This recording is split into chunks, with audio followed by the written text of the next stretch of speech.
Well, hello, everybody. How's everybody doing? Welcome. Welcome to Success Talk, squatties. How is everybody doing this lovely Sunday?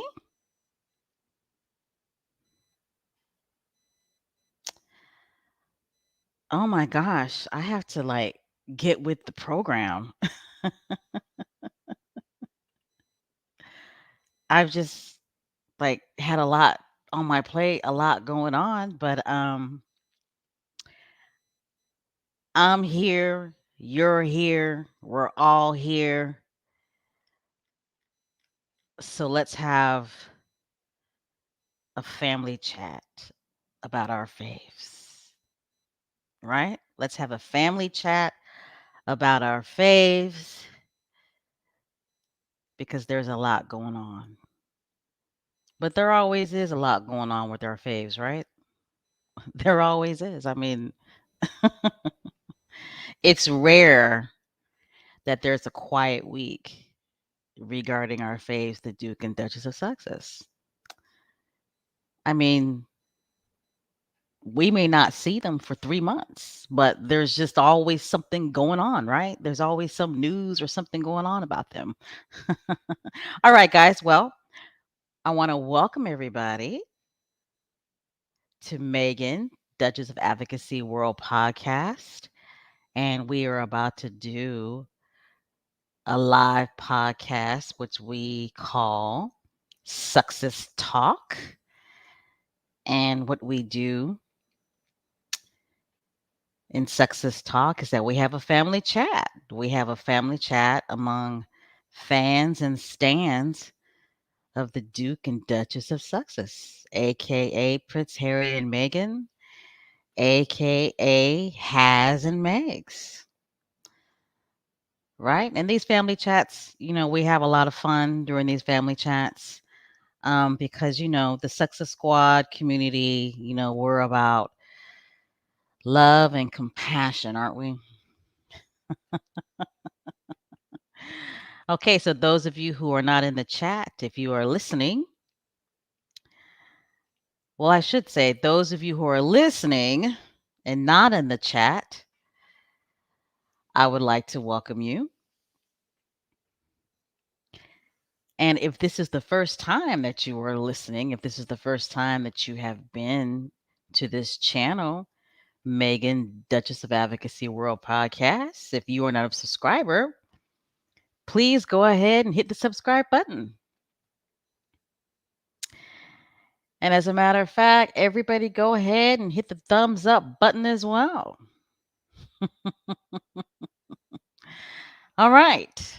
Success Talk. I am your host, Special K Thoughts, aka Special K, better known in the world of X, formerly known as Twitter.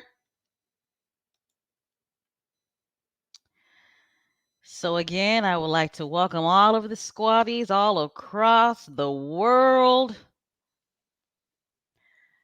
Let me know where you're from.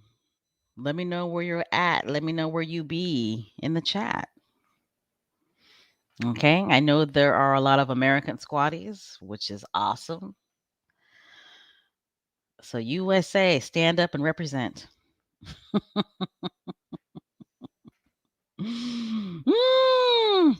I mean, there's a lot to cover during this live episode, so we're not going to be able to cover everything. I'm going to have a part 2. But I have done a podcast that I dropped last night. It's entitled what is it entitled? King Charles only cares about King Charles. So please go ahead and listen to that podcast. And I've just been playing around today. I think I had done some stuff with the picture of Carrie, Kelly, and Megan. So that's starting to blow up a little bit I think I made a short of that, and then I have a TikTok account. For those of you who don't know, Special K Thoughts does have a TikTok account. I did have a Duchess of Advocacy account, and man, I was getting like 100,000 views, right? And they actually, those assholes actually banned my account. Said I had too many infractions. It's like, It's like, whatever, F off.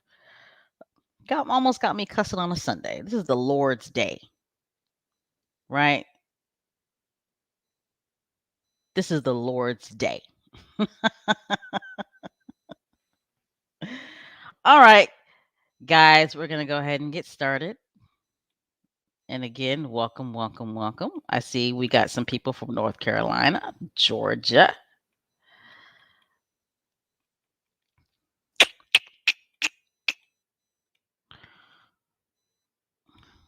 See, we got somebody from Connecticut in the house.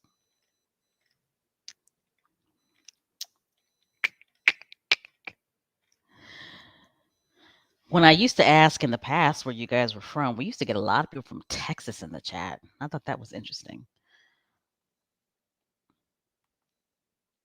Okay, what I'm doing, guys, right now is I'm on my iPad trying to pull up this article. Okay, we got somebody from Detroit. Detroit in the house. Okay, okay, Miss Sonia.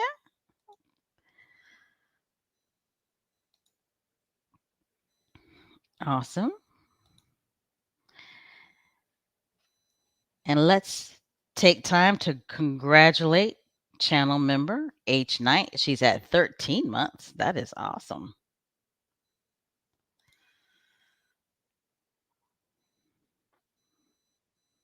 Okay, I see we got some Cali squatties in the house. Somebody's from North. Is that North Cali? Okay, we got somebody from the Netherlands. Awesome, awesome. Canada is in the house. Awesome. We got a couple of people from the Netherlands in the house. That's great. What time is it in the Netherlands? Right here now, I'm on the East Coast of the United States. So right here now, it is 4:18. Okay, we got somebody else from Canada. Awesome. I love to see my North American brothers and sisters. Yes, indeed. Yes, indeed.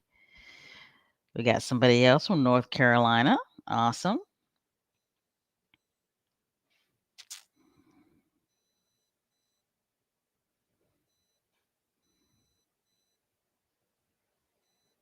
Okay, I see in the chat that looks like something's going on with Church Nelly. So, yes, blessings and speedy healing for Church Nelly. Okay, Germany is in the house and it's 9:18 p.m. Awesome. Jamaica is in the house. That's awesome. Oh my goodness, we have somebody from Scotland in the house. You see what I'm saying? Success Squad, we are an international global squad. We are wide on all sides of the globe, aren't we?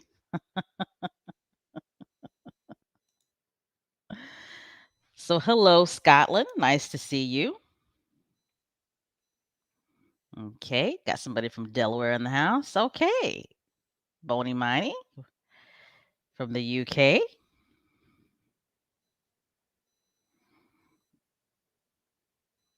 Okay, we've got somebody from Guyana. That is awesome.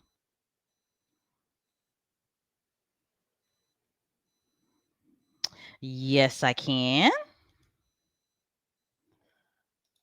Hold on.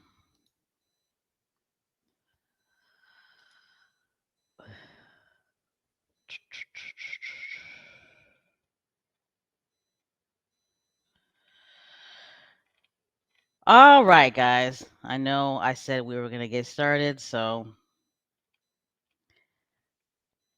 Let's get started.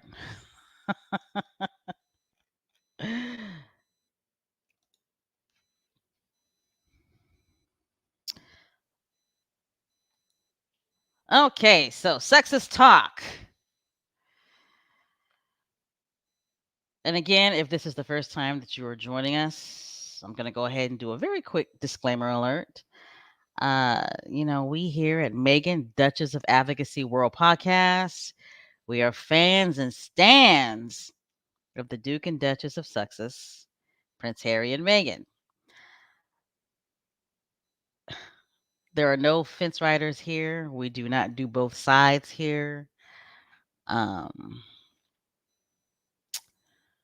we're just all about Harry and Meghan. We don't like them other people. We don't like them other royals. We don't like that family. Okay? We don't like them.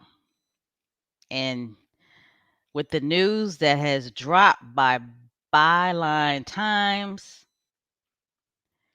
we are justified in the reasons why we do not like that family. Right, squaddies? Success Talk. The title of today's live podcast is called Emails Reveal Cash for Leaks Scandal. Now, everybody in the world of success knows that Byline Times has released a pretty scathing article about that family. Okay. So, world exclusive, Byline Times. It's a news media organization that is it's based out of the UK. And everybody in the world of success knows that they had done like this investigation on Dan Wooten. And whoo, child.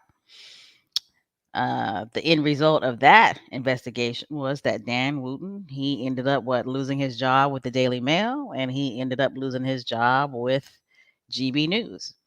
Now, the investigation on Dan Wooten that Byline Times revealed was that he's an alleged sexual deviant. He's dangerous. He's a danger. Okay, he's a sexual menace. He basically was online and he was using this pseudonym. What was it? Martin Branding, something like that. And basically luring men, you know, saying that he would pay them if he can video. What was he doing? He was luring men, right? And he basically was, I guess, asking for their dick pics. And there were some men that actually accused him of rape. Woo! And I guess there were some men that when they were engaging, in sex, he was videotaping them without their knowledge. And I believe some of these men were actually some of his coworkers. So, Byland Times, they did an excellent job when it came to Mr. Dan Wooten, right? Didn't they? Hand clap for Byland Times. It's about time somebody got Mr. Dan Wooten. Karma came back at him 100,000-fold. It's almost like he's disappeared, right? Where is Dan Wooten? Not that we really care, right? But it's like he's disappeared. I mean, I don't know why GB News was holding on to that guy, but boy, they was holding on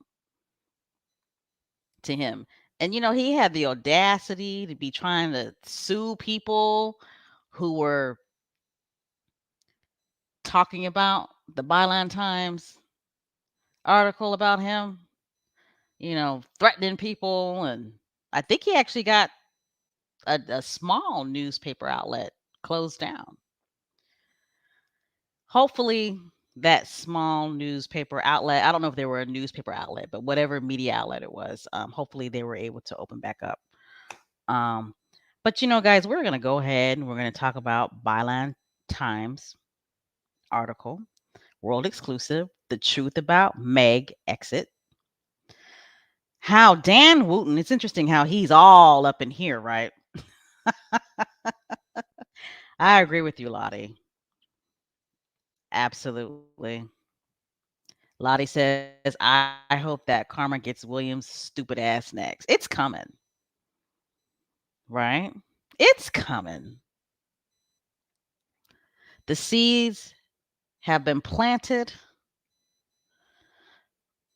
and they're starting to develop.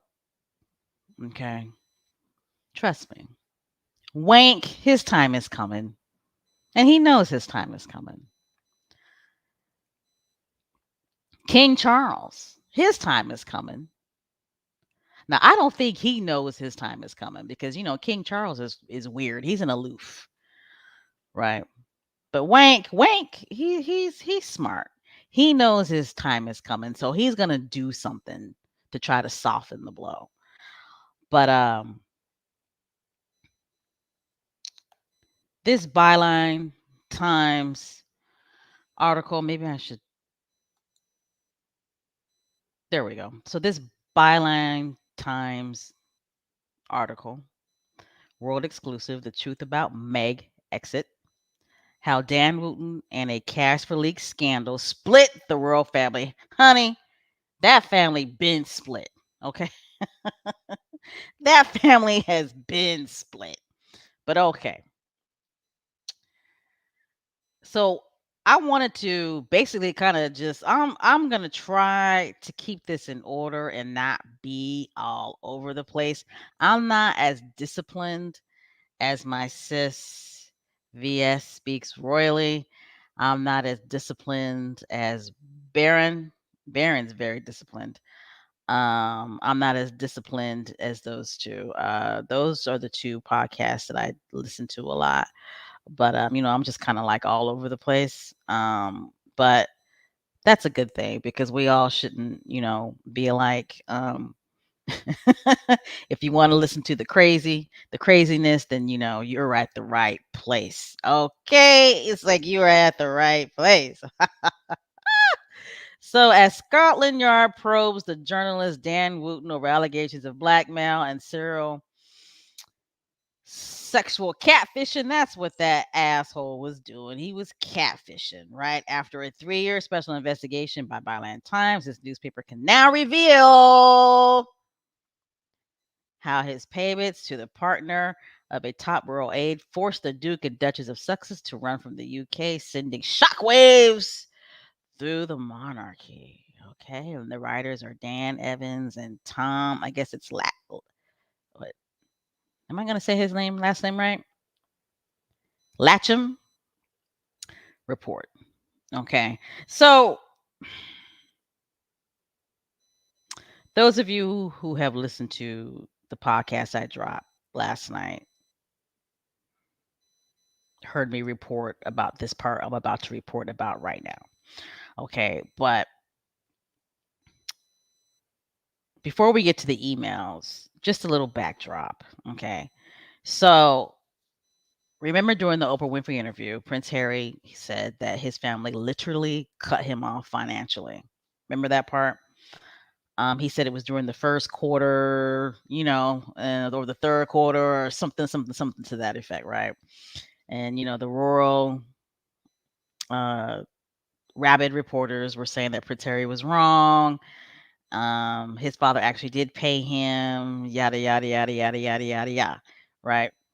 And remember when Prince Harry was saying how they cut off the security and he was not expecting that at all. And our good sis Meghan, right? The good sis Meghan was writing Prince Charles, who was Prince at that time, saying, "Hey, I understand that, basically you guys don't give a shit about me and Archie, but please, please, please protect my husband."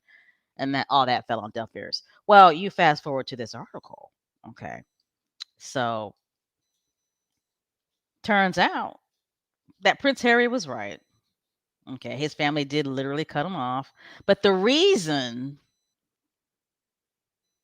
is what's interesting. Okay, because we were all led to believe that the reason why they cut off the security and the reason why they cut off the finances was because they were no longer working royals. Right? That's what we were led to believe. But it just kind of, well, I shouldn't say it just kind of, but it turns out that the reason why they cut off the security and the finances was because of the cash for leaks scandal. Hmm. Okay. So, and by the way, if you guys don't have this article, please, please, please get it. Okay. Byline Times. Okay. You don't have to subscribe to their newspaper. You don't have to do that. You can literally go on their website and just buy this specific article, and that's it. I did it. It was real easy. Bada bing, bada boom. It only cost me like $3.60. And I'm telling you, as soon as you hit that button, girl, they email you like 10 seconds flat with the article. Okay. So King Charles withdrew his $700,000 funding deal for his son Prince Harry. I'm pretty sure it was more than that. And Meghan, he withdrew it. Transition while they were transitioning to life in Canada in retaliation for the naming of a top royal aide in legal papers alleging a cash for leaks arrangement with journalist Dan Wooten, which Byline Times can reveal. Okay. And squatties, we've been new, right? It's like we've been new something was very, very fishy, shady, disgusting about Dan Wooten because this dude was just an entertainment reporter, right? It's like, dude, you was an entertainment reporter for the Sun. All of a sudden, you become a royal reporter, a royal commentator, a royal expert, and you're getting all of these stories, these big stories about Harry and Meghan. So it was obvious somebody within the royal households, right? Either Clarence House or King, how do you say it? Kensington Palace. I always say Kingston. That's not how you say it, Special K Thoughts, right? It's Kensington Palace. Um, but we all knew somebody within one of those households was leaking to him, was briefing to him. Okay. And we always felt it was Jason Knopf or it was somebody else. Okay. But again, right, all roads always lead to Prince William, don't they? They always do, right? So basically, King Charles sanctioned Prince Harry and Meghan because Prince Harry wasn't having it. Prince Harry always felt that Christian Jones, who is the royal publicist for Prince William Wank, was leaking stories. Okay. So the financial section came after the Duke of Sussex defied the demands of the then Prince of Wales, aka Daddy Charles, and palace staff. It's amazing to me how palace staff think they have all this power. Well, obviously they do. By declining to remove the name of former Kensington Palace press secretary Kristen Jones from a letter before action to Wooten's former employer, The Sun, in May of 2020. Jones, of course, he denies any suggestion of wrongdoing or leaking confidential information about the royal household. Now, of course he does. The matters in the letter before action about him appear to have been dropped, but the sudden defunding of the Sussexes in late June 2020 led to the collapse of the Sandringham Agreement, governing a 12-month trial period as the couple sought to split their time between the UK and Canada and remove themselves from the royal rota and the press pool, giving exclusive inside access to cover the royals. Now, back to the Oprah Winfrey interview. When Prince Harry and Meghan were talking about how they were in Canada and how Prince Harry was speaking, actually going back and forth with his father about plans, right? About plans, like how are he and Meghan going to be able to work within the royal family more on a scaled back role, right? And remember, like Prince Harry was saying that there were conversations. They were having these conversations, right? And then all of a sudden, his father stopped taking his phone calls. Remember that? And he never really stated why his father stopped taking his phone calls. Well, now we know why. Okay, now we know why. So apparently, all of this went down 3 months into the trial period. Okay, remember the 12-month trial period. The royal family gave Meghan and Harry a 12-month trial period, right, to really think about if they no longer wanted to be full-time working royals, and they were going to try to work something out. Well, at least in the beginning, that's what they thought, until 3 months later when they realized that their finances and their security was taken away. Um, and I mean, that's a lot. So it came just 3 months into the trial period and led directly to the Duke and Duchess of Sussex having to enter into private commercial agreements in the US to pay for the estimated 3 million a year cost for 24-hour security of their family. Okay. And of course, this article, okay, Byline Times is saying that they have well-placed sources. Okay, well-placed sources. So there are people within the rural households or people that used to work within the rural households who finally feel comfortable enough to tell actually what happened, right?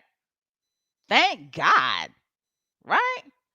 And I kind of saw this coming. I knew that later on down the road that there were going to be people who are either working within the rural household or who no longer work within these rural households who are going to finally tell what really happened.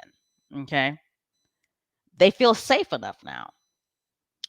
Um, so this one well-placed source says, they threatened the removal of the funding to try to protect the royal household from a potential courtroom scandal with Jones and Wooten very publicly at the center.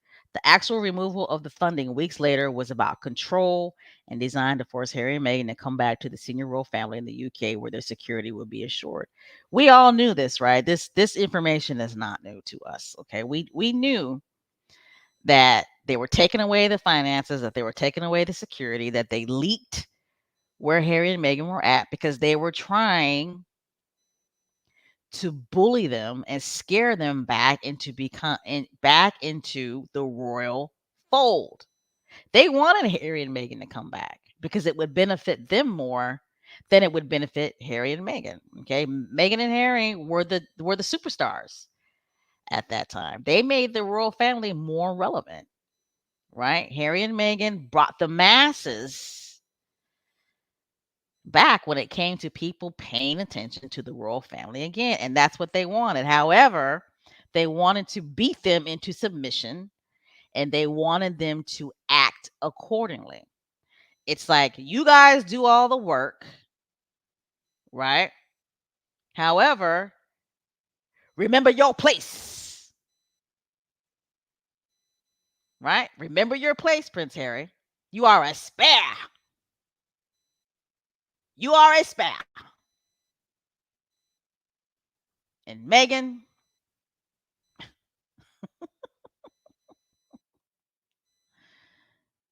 you're just lucky that you're married to this spare, right? They really wanted Meghan. You know what? I really honestly think they thought that Meghan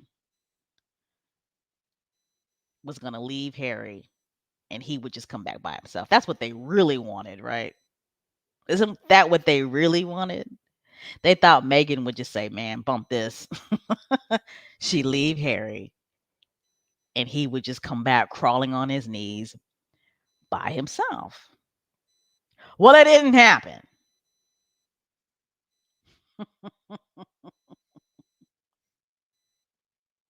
The source added the greater truth is that Harry and Meghan make better headlines. What did I just say? Than the King and Camilla and William and Kate. The idea of them still being in the public service, but abroad and out of the control of the institution and dominating the media narrative just couldn't happen. Exactly. It just couldn't. It can't happen. It can't happen. It just can't happen.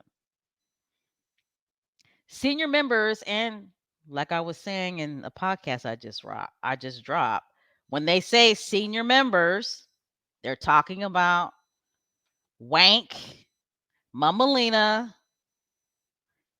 Fred and Gladys. That's who they're talking about. Senior members of the royal family wanted them back after the transition period and were ready to continue playing the dirty to make this happen. They never thought that the trial period would work and tried everything to make it fail, starting with the removal of the security and then signing off on a 12-month assault by the UK press on Harry and Meghan and everyone in their orbit. And guys, we saw that in real time, right? We saw it in real time, and it's still happening right now as we speak. No matter what Harry and Meghan do, it's horrible. It's horrific, right? No matter what Harry and Meghan do, there's always a negative spin. Doesn't matter. Doesn't matter. Meghan can be walking down the street, can see a 2-year-old in the middle of the street getting ready to get hit by a Mack truck.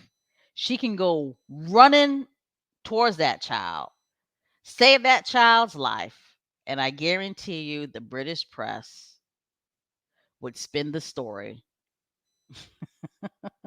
and say that it was Meghan's fault that the 2-year-old was walking in the middle of the street. A 2-year-old that she doesn't know. Okay. So, like I said, we've seen it in real time. So, as far as the institution of the monarchy went, the successors had either to be safely in the tent in Britain or cast away and castigated as comprehensively as possible in order to reduce the threat of them eclipsing the rest of the family. It's no surprise they have endured such degrading time from such a willing British press when the same just isn't true elsewhere in the world.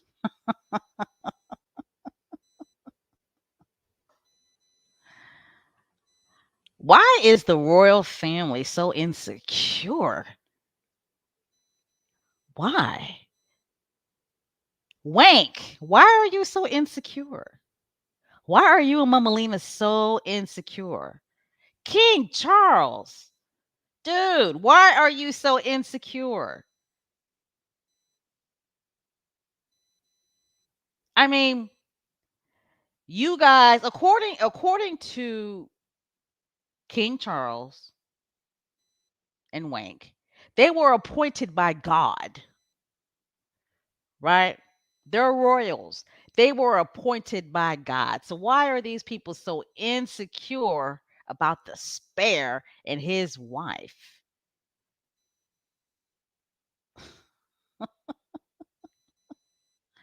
I mean, that is wild, right? Wild, wild, wild. Okay, so again, Byline Times, they had a 3-year investigation, right? And this investigation was really just about the professional and personal conduct of Dan Wooten. Okay.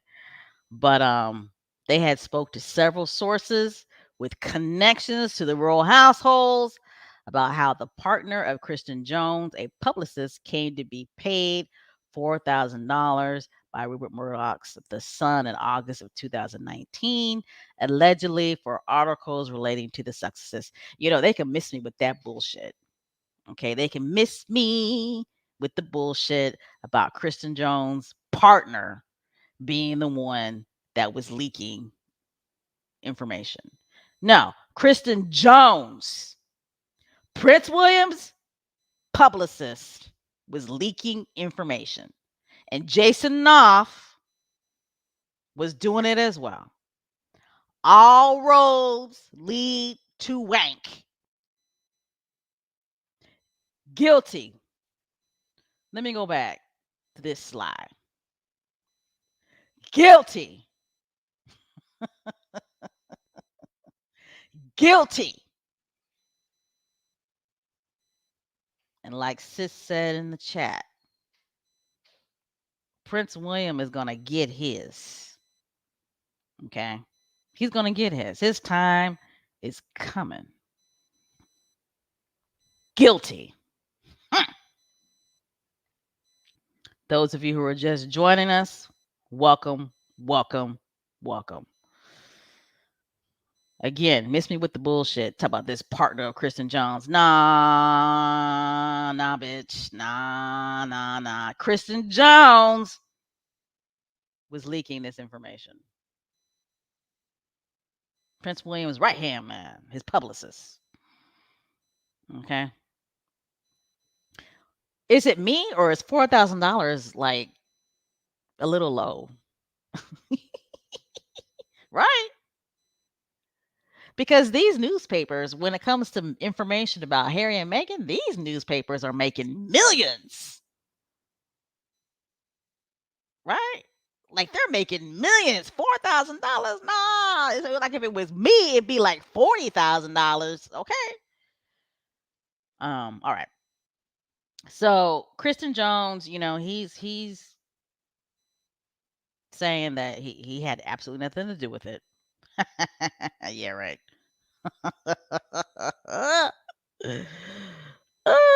Yeah, there you go.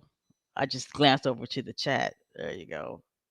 Patricia Nixon. Sis, you got that right. Patricia Nixon says he was pillow talking. All partners do it. They do. They do. But Kristen Jones knew exactly that his partner was leaking that information because Kristen Jones told his partner to leak the information. All right. So Jones is always denying being the source of any unauthorized information about the successes getting into the press, including details of a written summary that Prince Harry had given Prince Charles in December of 2019 of plans to move his family to North America, which Wooten reported initially on the front page of the Sun on January 7th, 2020, before running day after day of negative coverage. Okay. And in Prince Harry's best-selling book Spare, the Duke of Sussex said Wooten's information included a telling detail about an offer to relinquish their titles. Remember, Prince Harry said that, right? He said that in the docuseries, right? There was only one document on earth in which the detail was mentioned, my private and confidential letter to my father, he writes, to which a shockingly damningly small number of people had access. He hadn't mentioned it to even our closest friends. Mm-hmm. Mm-hmm. I mean, that part that I just read is so important, right? I mean, you have a son who wrote a letter to his father about his plans, and it immediately ends up in the Sun paper. Okay. Now, this is what I think, me personally. I think Prince Charles at that time, I think he gave the letter to Christian Jones. And I believe that he had no problems with Kristen Jones leaking that information to Dan Wooten. I don't. I don't think King Charles had no problems with that information getting leaked to Dan Wooten. Maybe he wasn't sure if it was going to get leaked to Dan Wooten or not, but I don't think King Charles had an issue with that letter getting leaked. I think he sanctioned that letter to get leaked. Okay. Is there anybody in the chat who agrees? I think King Charles sanctioned that letter, that information to get leaked. Because at the end of the day, he wanted Harry and Meghan to be full time working royals because his ass knew good darn well that it benefited the monarchy for those two to be full time working royals so they can do most of the work, so they can continue to bring in the masses through their popularity, and the royal family would be relevant. King Charles leaked that letter because he thought Harry and Meghan, due to the all of the negative press, would change their minds and act accordingly, and he can use them in the Commonwealth. Okay? I think King Charles sanctioned that. That's why these staff have no problems leaking information.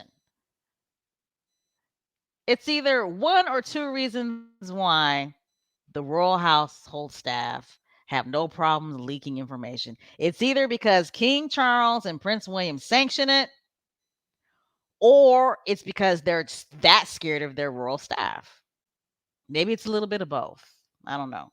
But in this particular situation, I do believe that King Charles put the green light out to leak that letter. That's why he insisted on Prince Harry putting it in writing.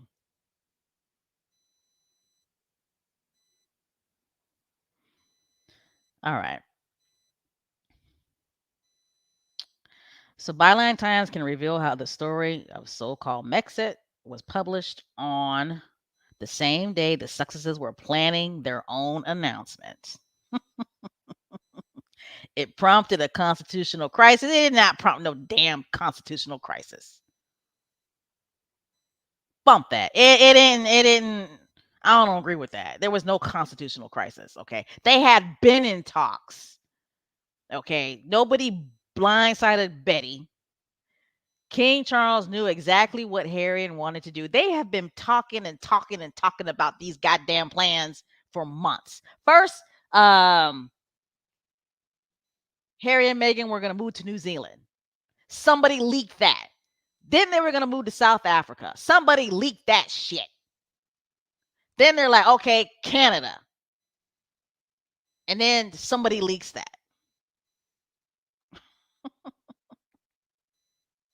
Ain't no damn constitutional crisis. All right. And wrongly claimed that Prince Harry had blindsided his then 93-year-old grandmother. See that bullshit? Provoking a widespread public backlash. And that's exactly what happened. Right? When in fact, according to Spare, the Queen had been aware of it since January 3rd.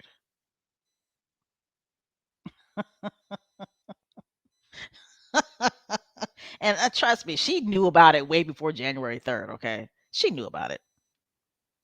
Remember what Harry said when he spoke to Hoda on the Today Show. He said, "My grandmother tells me things that she doesn't tell anybody else."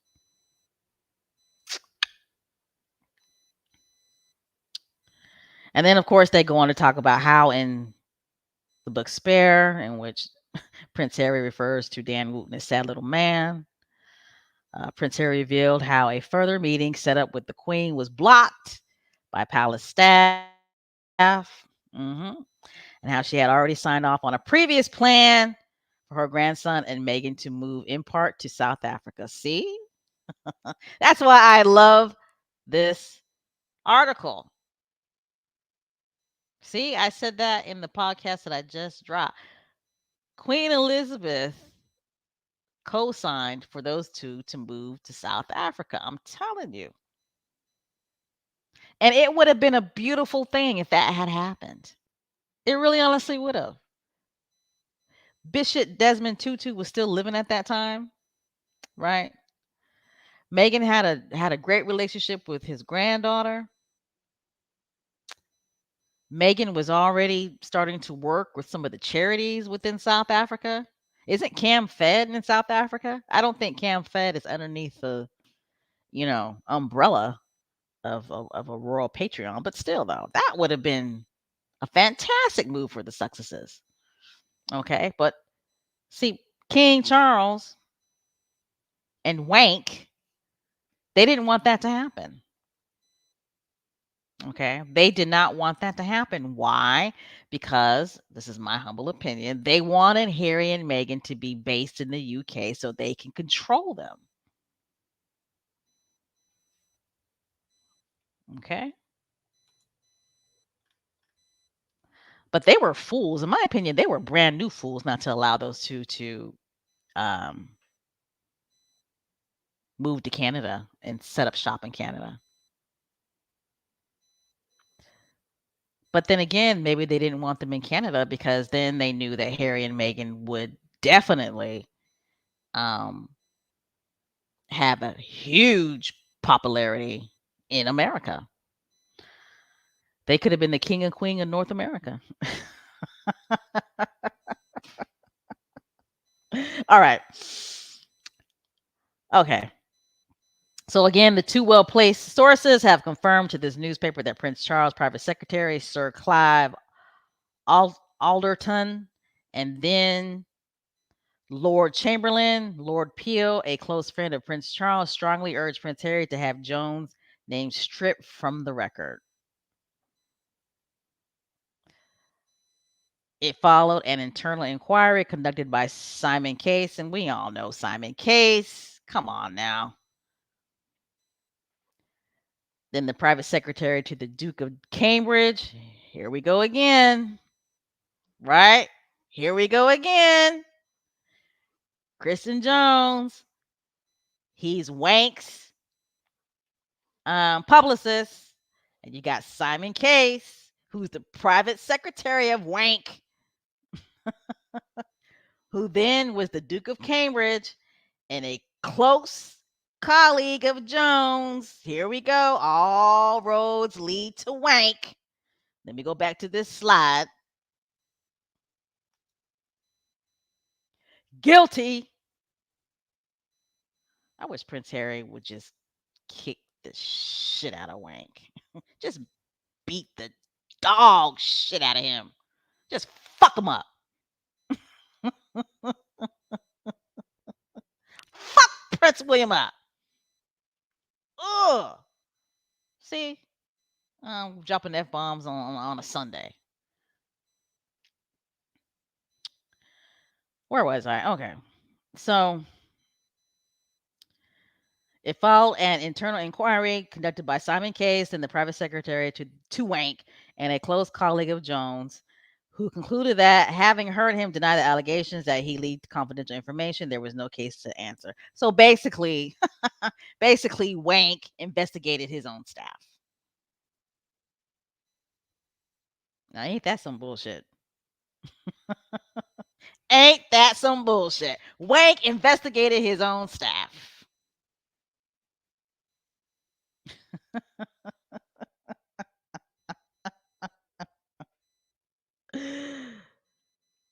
Oh boy. Wow. And guys, I can't even imagine what Megan was going through at this time. When all this bullshit was going down, right? Just think Megan was dealing with this. Our poor sis was dealing with this buffoonery foolishness. Right? Like what anyway, Lord, I need to where's my water? Let me go ahead and get your drink and get your food. Let me take a sip.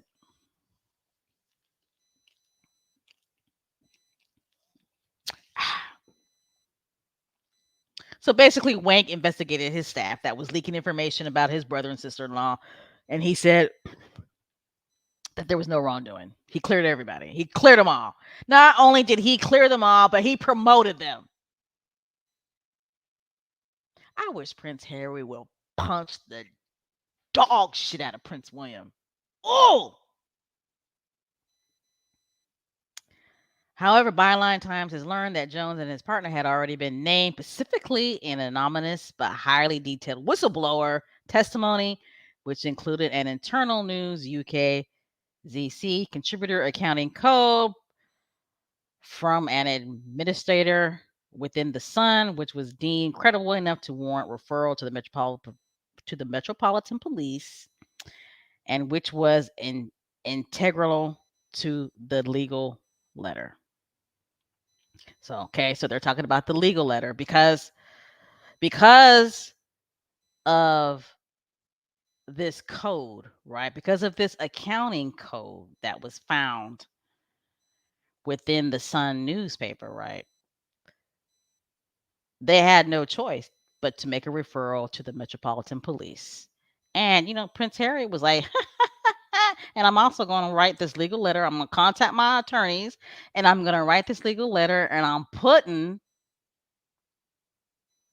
Christian Jones, my brother's publicist's name on this legal letter. And because Prince Harry did that, right, he didn't listen to his brother, he didn't listen to his father, he didn't listen to Sir Clive Alderton, he didn't listen to Lord Chamberlain, Lord Peel. He didn't listen to none of them lords, okay?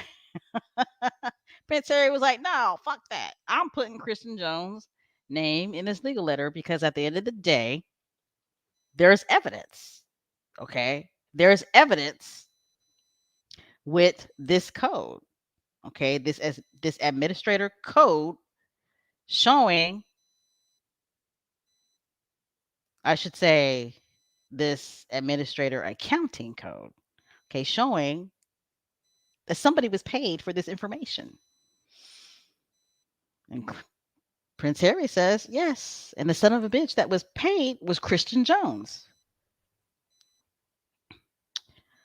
And of course, you know how the royal family rolls, guys. You guys know how they roll. They don't ever want to be in court, right? They don't want to be in court, which I mean, I don't blame them, right? But whoo, if this went to court and Christian Jones's name was in those legal letters, right?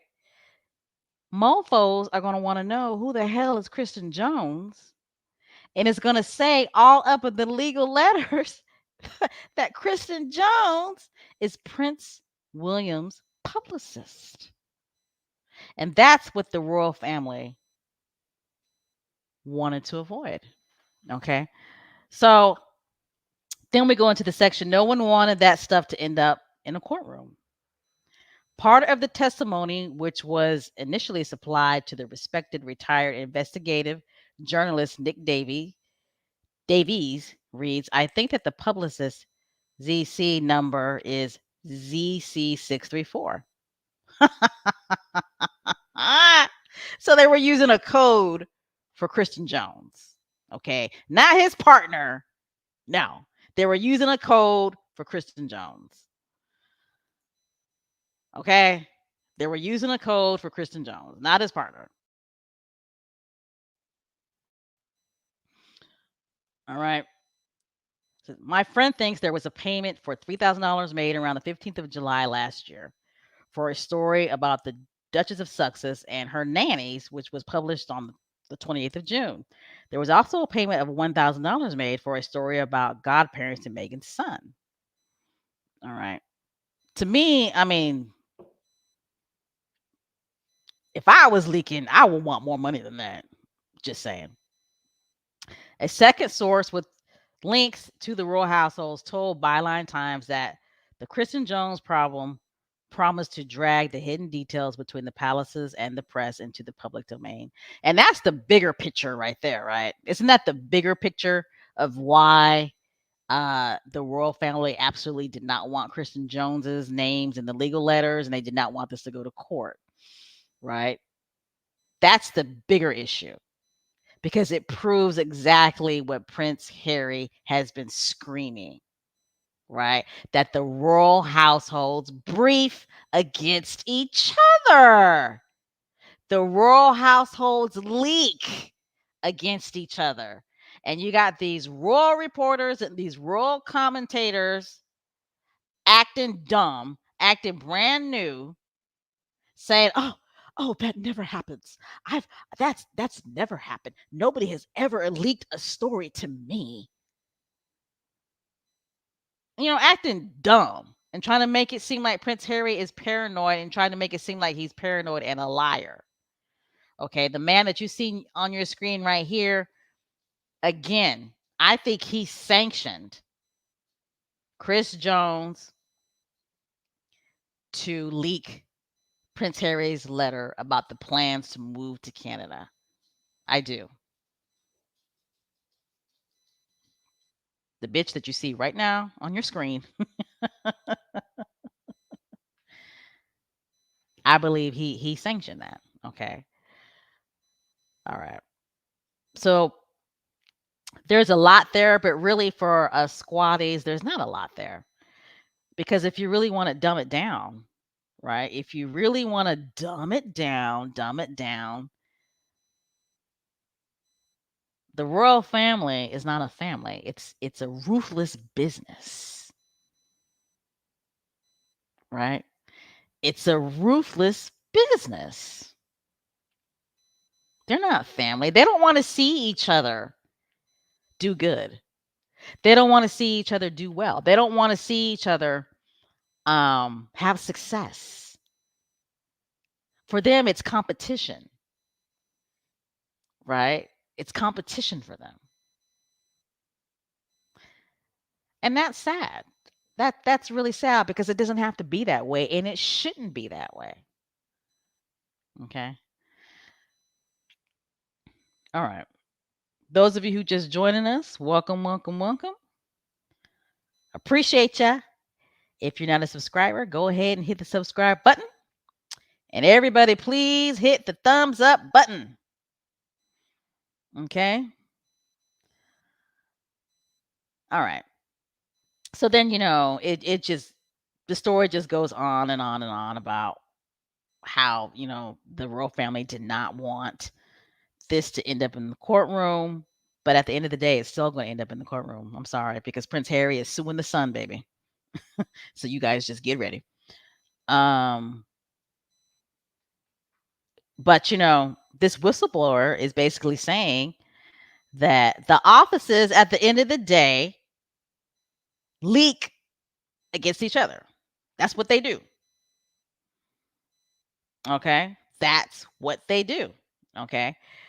That was deemed highly undesirable by the offices of Prince Charles and Prince William because there was always lots of horse trading going on with the editors and their correspondents to ensure favorable coverage and protection when scandals broke. The source continued, no one wanted that stuff to end up in the courtroom. Harry and Meghan were expendable, but the heirs and their wives were not. It sent a chill through Clarence House for the Prince of Wales and the Duchess of Cornwall. And I always say this. I don't know why I fumble when I say this word, but Kensington Palace for the Duke and Duchess of Cambridge at that time. But the Sussexes, particularly Harry, were very keen to get to the bottom of it all. Right? He wanted to know how their private information kept being spun into negative headlines in the biggest newspapers. He and Meghan had been stung very badly by the timing and the manner of Wooten's reporting on their plans to live part of their year abroad, which wasn't even a new idea. Told you guys, which wasn't even a new idea, as the Queen had previously given her blessing for a move to South Africa, which hadn't worked out. And then detailed intelligence had come up to suggest Wooten was paying the partner of a Kensington Palace official who had lots of access for stories about his family. Harry seemed pretty determined to get to the bottom of it. A view was quickly taken within the royal households that everything needed to be brought under control. The removal of the transition funding, which Prince Charles knew was his son's only lifeline to keeping safe, was considered a very effective way of trying to bring Harry and Meghan to heel in the UK, but it didn't work. Another source explained that the mechanics of the royal institution's competing media strategies. They told Byline Times, quote unquote, you need to understand the competition is constantly in play between the offices of the senior members of the royal family. Each has their own staff and their own agendas. The primary objective is to protect the institution of the monarchy. How in the hell are you protecting the institution of the monarchy if you guys are leaking and briefing against each other? That makes no damn sense. How are you protecting the monarchy? You're making the monarchy look bad, is what you're doing. You're making the monarchy look like high school.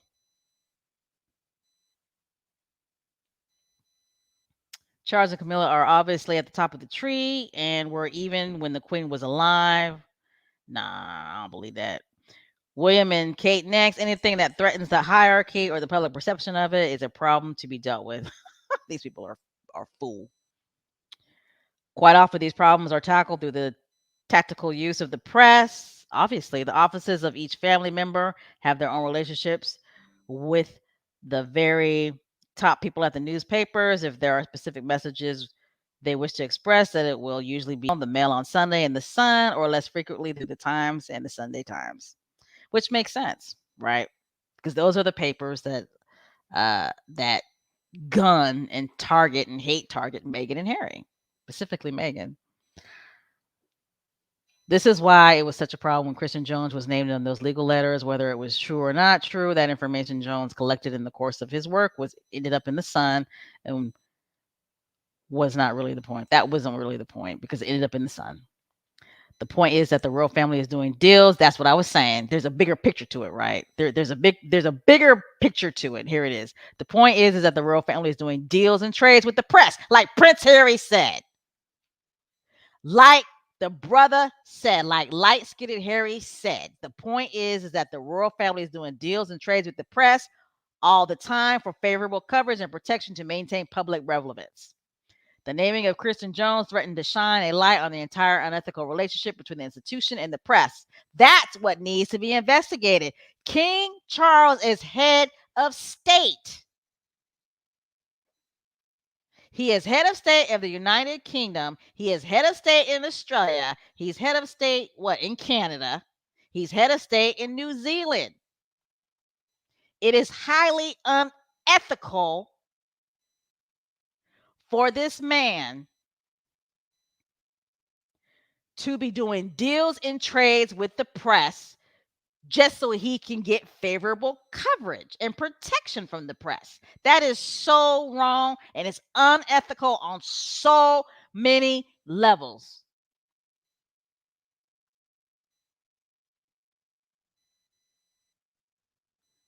And that's why they can't stand Prince Harry because he's blowing it all up. He's blown he God bless Prince Harry. He is blowing the shit all the way up. Okay?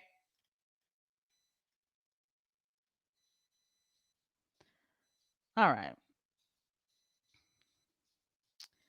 Again, the naming of Kristen Jones threatens to shine a light on the entire unethical relationship between the institution and the press barons, and that could not be tolerated and had to be punished. I can't believe this fool right here that's on your screen, right? He protected a royal staff that leaked stories about his son, daughter in law, and grandchild. And these stories placed his son, daughter in law, and grandchild in danger, right? Placed them in danger. But no, he retaliates against his son to protect the royal staff member that was leaking stories about his son that placed his son in danger. I wish Prince Harry would.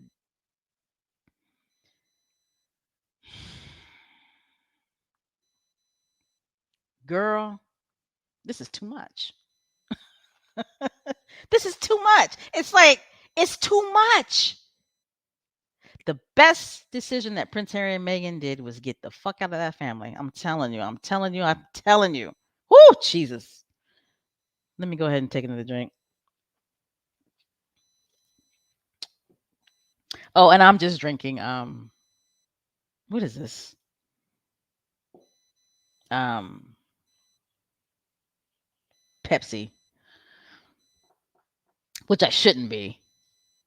Um and so it appears that the monarchy chose to side with a press secretary over Prince Harry. Let me tell you something. These authors of byline times, they pulls no punches. Okay? Well, did I say that right? They hold no punches. Okay? They hold no punches.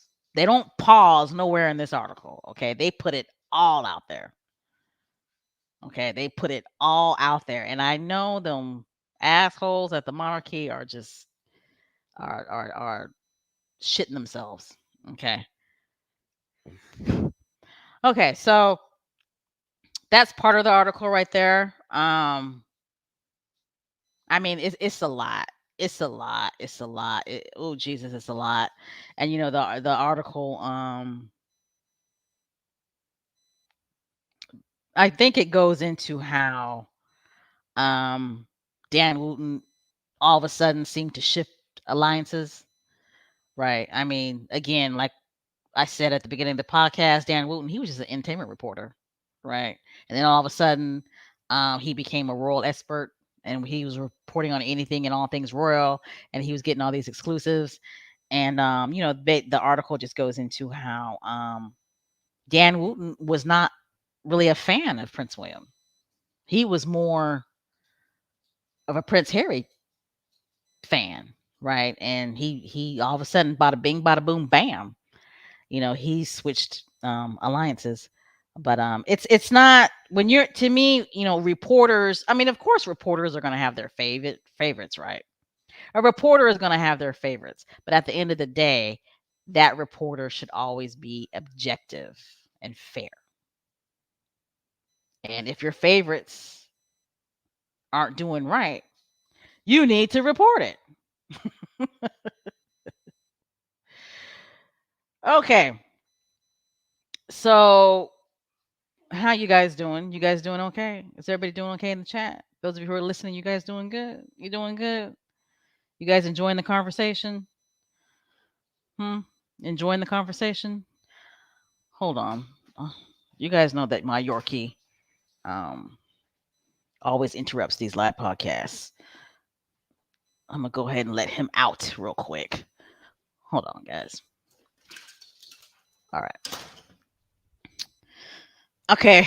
Like I whew, like I was saying, it's a lot, guys, right? It's a lot. And while I'm doing this live podcast, I'm just thinking about our good sis Meghan, right? Prince Harry too, but he knew that his family is a den of snakes, right? He grew up in the den of snakes. You talking about Meghan Markle, an American California girl, who had no idea that this was going to happen and it was going to go down like this, right? I mean, that's a lot. That's a lot for our good sis. Um all that stress. That's a lot of stress. You know, that's a lot. Knowing that your own father-in-law decided to protect a royal staff and not his own child and grandchild. So you know what she was thinking, well, damn, if King Charles is gonna do that to Harry, what would he do to me and Archie? I mean, you know what I'm saying? But whoo, child, that's a lot. That's a lot. That's a lot. I'm just glad that, our good sis Megan in the present seems to be doing better. She's getting her life back, getting her mojo back. And I think I said this a few podcasts back that I think Megan is at a point where she's like, I'm moving on. Harry, that is your family. Don't ask me to go back to the UK. Just don't. Don't even look my way saying anything to me about the UK. Okay. I'm only going there for specific reasons like business or another family member that's close to you drops dead. Right? But whew, like somebody in the comments said, yeah, thank God for Tyler Perry. Right? Thank God for Tyler Perry helping them out with the whole Great Escape. Um, exactly, Susie Q. You're absolutely right. It's a miracle. It's a miracle that Lily Beth was born healthy, and I just whew, that's a lot, guys. It's a lot.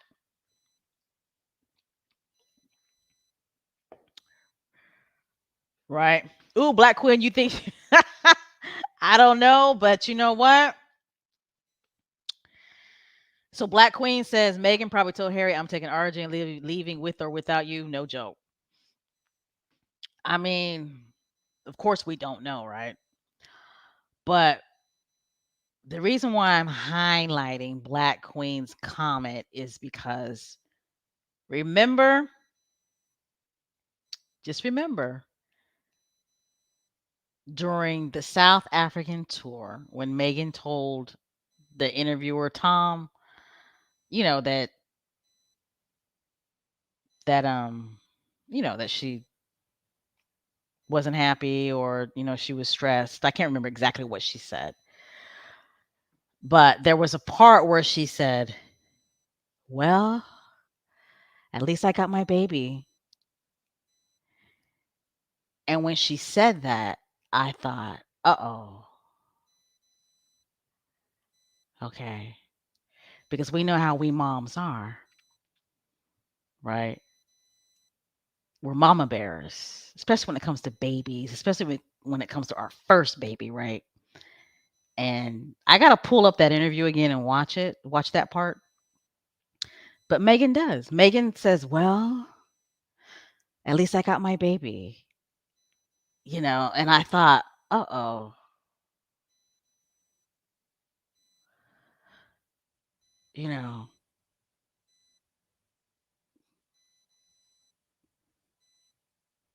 is Megan thinking I'm out?" That just kind of crossed my mind. But I'm still looking to the comments. Correction. It's a miracle that Archie was born healthy. You guys are absolutely right. It's a miracle that Archie was born healthy cuz good sis was going through all that bullshit like the whole time she was pregnant, right? Like the whole time she was pregnant and then after she had Archie, she was still going through it, you know? So, woo, woo, woo, woo, woo. That's a lot. Okay, what time is it? Because I don't want to hold you guys too long. But like this article says, I mean, there's a lot to it, but then they go into in plain sight, and I wish I had put this picture up, but at the end of the day, Kristen Jones, Jason Knopf, and Dan Wooten were all friends, right? They all knew each other, and they all were in cahoots with each other. Okay. I mean, it is what it is with that. But back to Kristen Jones, right? There was one point in the article where he tried to say that yes, his partner leaked stories. Yes, his partner got paid, but the stories that his partner leaked were about a reality TV star who has a similar name to the Duchess of Sussex. Like that's in the article, okay? But it's true. That's that's what he said when he was interviewed. When they did the internal investigation, and I believe when they did this internal investigation, I think he told the Metropolitan Police that, right? That yes, that there was payment, but his partner was the one that received the payment. And his partner did leak stories, but the stories that he leaked were about a reality TV star who has a similar name to Megan. So my question to Mr. Jones is, right? What is this reality TV star's name? What is her name? Okay. What's her name? When were these stories published? Who wrote these stories? And what newspaper published these stories? Like, where are they at, Mr. Jones? Who has a similar name to the Duchess of Sussex? Don't get me wrong, there are a lot of Megans in this world, right? A lot of them. Okay. But how many Meghan Markles are in this world that are reality TV stars? Like, hello, like hello. Where's the article at? And who is this chick? Who is this reality TV star that has a similar name to Meghan Markle or Rachel Meghan Markle? Where's she at? When was this article published? Okay. When was the article published? Who published the article? Was it published in the Sun? Was it published in the Daily Mail? Like what date? And what was the article about? It's like I can't believe that they allowed him to get away with that. Actually, I can believe it, right? But it's like, really? Really, dude? Yeah, he is cute. He's cute. But he's a snake. He's a snake with a black heart. Okay? He's a snake with the black heart. But I say keep your foot on Christian Jones' neck because he needs to produce these articles about this reality TV star who has a name similar to Rachel Meghan Markle. Keep that foot on that neck. Okay? All right. All right. So back to this asshole that's on your screen. So this article by Byline Times, they go into how, it was in plain sight, right? How all three, well, I should say four, Christian Jones, Simon Case, Dan Wooten, and of course Prince William. But how the three of them knew each other. Okay, they all knew each other. They were all friends. Okay, there was a friendship there. Kristen Jones went to Dan Wooten's 35th birthday party. Okay, a milestone birthday party. You're not going to just invite anybody. Okay, you're going to invite people that you know, people that you're friends with. Okay, so again, all this leads back to Prince William. At the end of the day, it all leads back to Prince William. Okay. So I thought it was interesting because it says that the Sun has never confirmed anything on record. Okay. But Byline Investigates, the sister website to this newspaper, revealed in June 2020 how lawyers for the Duke of Sussex, armed with credible but anonymously supplied information apparently originating from inside the Sun's publisher, News UK, were threatening to sue the tabloid over the publication of stories written by Wooten and negatively spun against the Sussexes, headline Nanny McPhee and top secret. They were published in June and July of 2019 and centered on nannying and godparenting arrangements for the Sussexes on Archie. Payments of $4,000 had been made to the publicist in August 2019 and were identified by way of an internal News UK accounting code. The matter had been referred to both Buckingham Palace and Britain's then top anti terrorism officer, Scotland Yard's Neil Basu, for investigation. Basu's job was to try to establish whether there was any case for a criminal prosecution for misconduct in public office. See, that's what I'm saying. That's what the hell I'm saying. You're talking about government officials here. King Charles is a government official. So is Wank. By constitution, so is Wank. Prince William is a government official. Okay? Basu's job was to try to establish whether there was any case for criminal prosecution for misconduct in public office, the crime for which 9 police officers were convicted based on evidence handed over by the Murdoch media empire to Scotland Yard's 2016 operation for accepting money from journalists for information. Okay. So, after the Metropolitan Police failed to obtain the full identity of the whistleblowing Sun insiders, which it required to obtain a warrant to search royal property, Simon Case, the then private secretary of Prince William, was tasked to investigate from within Kensington Palace, where Jones was employed. Byline Times, through a number of sources close to the matter, has been able to establish some details of the investigation and the process that ultimately cleared Kristen Jones of wrongdoing. Both he and his partner insisted the allegations that Wooten paid for private information about the Sussexes are incorrect. But this newspaper can reveal that although when formally questioned by Case, who is today the head of British civil service and facing rough questions at the COVID inquiry over the quality of decision making during the pandemic, Jones admitted to knowing Wooten and dealing with him on a professional basis. He strongly denied that either he or his partner were close friends with the journalist. Okay. Quite a long and involved process resulted from Prince Harry's lawyer sending a letter for action to the Sun.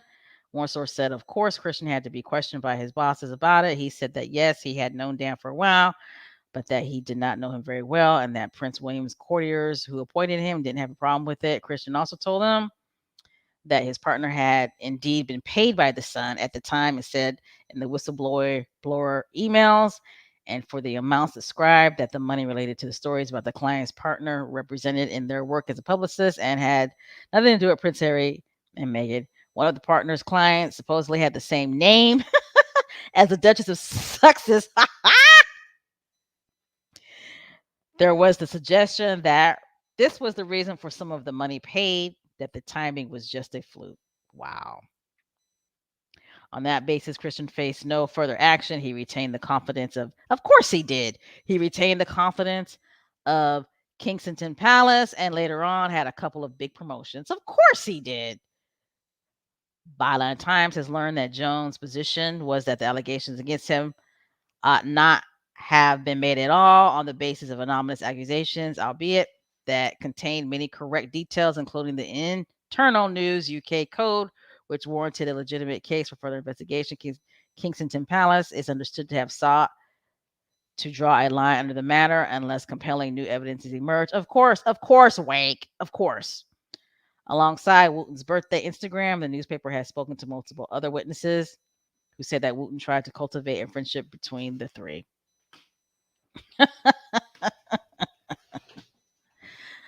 I mean, of course, Wank is going to draw a line and say that he doesn't want to hear no more about it unless there's new information because Wank does not want to be implicated.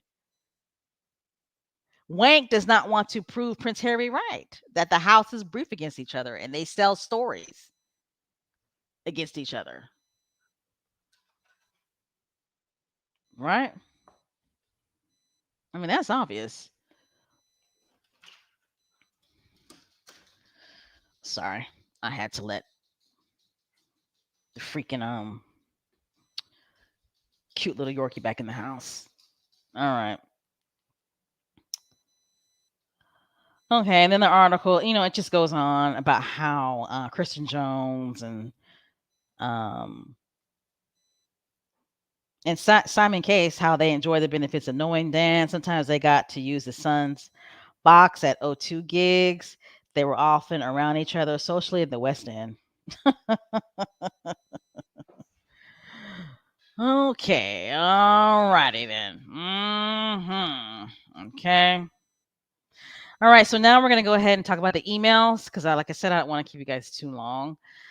Revealed emails behind the Cash for Leaks affair. Hmm. Okay, so there were a series of anonymous emails blowing the whistle on payments by the son to the partner of a senior royal aide were written by 3 former colleagues of the controversial journalist Dan Wooten, which Byline Times investigation can reveal. This newspaper has received credible intelligence to suggest that the 3 worked together to inform on the Murdoch tabloid's former executive editor as they feared a cover up by publisher News UK if they did not. To protect themselves from exposure, the colleagues went to extraordinary lengths to cover their tracks after reaching out to Scotland Yard, Buckingham Palace lawyers, and a retired Guardian journalist, Nick Davies. Byline Times will not be identifying them as a matter of journalistic source protection. However, it can reveal how they presented themselves as being a temporary worker and a friend of a junior News UK administrator with access to the Sun's editorial payment systems. Okay, wow. So these are whistleblowers, right? That Byline Times is not going to identify um, because they want to protect them. Okay. So they acted following the publication of 2 stories about the Duke and Duchess of Sussex and their son Archie in June and July 2019, and the subsequent discovery of payments totaling $4,000. I still say that's low because if I'm gonna leak stories about the Duke and Duchess of Sussex, knowing that these trash ass British tabloids are making millions on top of millions on top of millions of dollars, bitch, you got to pay me at least $50,000. Okay, my house got to be paid off something. Right? You paying something off. My child's college education, something. I'm driving around in a paid off BMW 7 Series, something. $4,000. Really? Okay. Got off track. For the first time, the newspaper is reproducing some of the emails. Content. Part of them reads, beginning quote, this is an email. If a journalist is using someone's partner to pay Prince William's PR for information about his own brother and sister in law, that shouldn't happen. End quote. They add, someone in editorial started questioning why stories that weren't on the front page were getting thousands of pounds in fees. My friend says someone saw a string of payments within a few weeks to publicist Jones' partner about royals and then asked who was this person. They couldn't understand why a showbiz PR would have that kind of knowledge. End quote. The insider information was later handed to Neil, I guess it's Basu, the former Met Police Assistant Commissioner overseeing counterterrorism at the time. Wow. And led to 2 internal inquiries at Buckingham Palace. News UK denies making any unlawful payments to third parties, and Jones and his partner say they did not provide private information about the success to the Sun. Byline Times has independently sourced its own copies of the emails, which were first addressed to Nick Davies in spring of 2020. Davies, whose investigations for The Guardian exposed the phone hacking scandal at the News of World, leading to the newspaper's closure in 2011 and a major Old Bailey trial, confirmed his role in passing on the anonymous communications to the relevant third parties. Beginning quote, I am retired, but I still get approached with stories 2 or 3 times a week, and I have to say no to them, he said. So he's still in demand. This poor man is retired, girl, and he's still in demand. Wow. But this email was clearly important. There was a clear public interest if they had been malfeasance by a public official. That's what I'm saying. That's what I'm saying. Head of state, King Charles is a government official. He is a government official, a tax funded government official. Wank. Prince William, according to the Constitution, he is also a government official because he's second in line. Okay? Doing all this malfeasance and unethical stuff in these royal households. They ought to be shamed. All right. Where was I?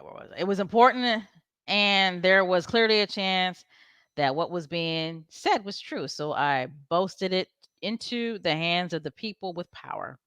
First, Davies reached out to the lawyers for the Duke of Sussex, who also passed information on to Neil Basu.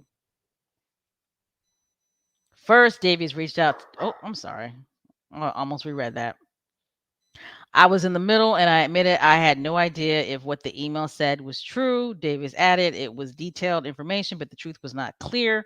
The police needed some kind of evidence to put before a judge to get a warrant to go into Buckingham Palace and search Kristen Jones' records and those of the Sun. They needed to meet the source to get a sworn statement or some other form of sworn evidence. I urged them, the anonymous whistleblower, to meet the police, who were willing to do so off the record, but the source would not come forward. End quote. Wow. The information in the emails was so detailed and credible. However, it prompted the Duke of Sussex to explore a civil lawsuit with a formal letter before the action to the Sun. The information they contained centered on the appropriateness of payments going to the partner of someone acting in an official capacity for the royal family. That's what I'm saying. I know I keep on repeating myself, but that's what I'm saying. The emails. Byline Times can reproduce parts of the emails, which went on to have such wide reaching ramifications. Posing as the Sun's workers' friend, the authors wrote to Davies, I understand you are now retired from journalism. Perhaps if this is not of interest to you directly, you might wish to pass it on to someone capable if you think it's worthwhile. I have no wish to be involved because I would fear for the safety and well being of my loved ones. Golly! You played a pivotal role in exposing wrongdoing at News International. The company now, News UK, claims to be the cleanest media company in the world. It is not. I will give you one example, see where it leads. The emails claim to be from a News UK worker who, during a brief period of employment there, had access to payment systems used to editorial teams and had knowledge of internal legal compliance protocols. The worker, it was claimed, had maintained a friendship with a second whistleblower at the tabloid. And one email went on, beginning quote, everyone there now has to undergo strict training to avoid corrupt payments, but at the Sun, they're circumventing this. I know this because this is one case involving one of the top editors, Dan Wooten, that had been hushed up. The email continued. The impression my friend gave is that only a few people within the Sun know about it. They've told me before that when the connection was made between Kristen Jones' partner and Jones, there was real sense of panic because Wooten is so powerful within that office. Why? Why is Dan Wooten so powerful? Does it go back to him asking people for dick pics and him having videotapes of men having sex? Is that where his power comes from? The email continued. The impression my friend gave is the only one a few people within the Sun know about it. Oh, I read that part already. Okay. Beginning quote, he deals directly with Chief Executive Rebecca Brooks. We all know who she is, right? She's the one that's been targeting Prince Harry ever since he was a little kid. On stories, sometimes he has his own radio show and he forced out a lot of people as he's moved up through the organization. He's tried and succeeded to get people sacked. He's that powerful. There's more to it than that, though. There's more to it than that for the reason why Dan Wooten is so powerful. How does one go from being an entertainment reporter to all of a sudden being a royal expert, and now he's got power. There's more to it to that. I think he blackmails people, me personally.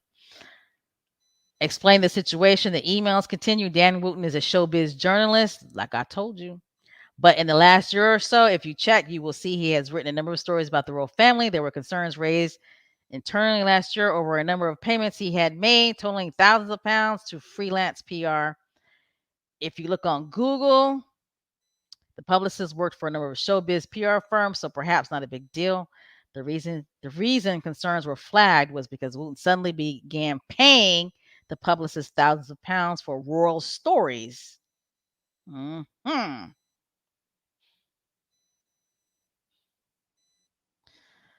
Wow.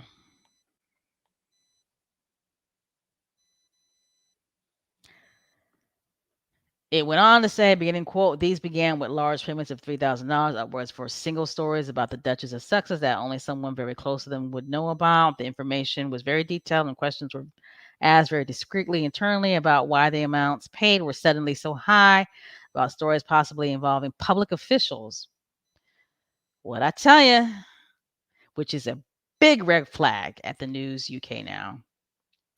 The answer, it was quickly established, was that the publicist is the partner of William and Kate's press secretary, Kristen Jones. The email went on to say, beginning quote, by the company's own updated rules, any suspicion of payment to a public official should be flagged up immediately to lawyers. The reason I'm contacting you is that this didn't happen. I have no reason why, although given the seniority of the journalists and the panic it would cause eternally, perhaps that is sufficient information. Only a handful of people had direct knowledge of it, and I'm not sure Dan Wooten was even confronted about it. I don't know the journalist personally, but it really angers me that good people, secretaries, even lost jobs on the news of the world. And here we are again, possibly, and it has not even been looked into. Wow. That's sad. I mean, you have people who lose their jobs because of Dan Wooten. That's horrible. The email goes on, beginning quote, after I left, I heard someone involved was so angry they had emailed a Mr. Basu at Scotland Yard last December about it, and possibly even a royal servant called Terrell, well, Gerard Terrell, the royal family's lawyer, to tip them off. All I know is the publicist is on the Sun's payment system under a ZC contributor number, paid lots of money by Dan Wooten. I know that much. The paper trail is there. If someone wants to find it, it seems rotten to me. I hope this is of interest. Wow. So then, of course, it goes on to talk about the subs in the subs in it. I got tongue tied because this information is just so. I mean, it's a lot. I hope you guys are following me, but it's a lot. So in the email, it was stated that the whistleblowers confirmed the detail of the publicist's contributor code. So again, they're going back to the accounting code that they believe was Christian Jones's accounting code. Right, that's how he was getting his payments. Dan Wooten was using this accounting code to pay Christian Jones. And the number again, ZC634. Okay. And my friend thinks that there was a payment of $3,000 and they believe that it was made around July 15th last year. Again, about the Duchess of Sussex and her nannies. And then it just goes on about the other payments about Meghan and Archie. And then let's see. But you know what I find interesting, guys, about this whole thing?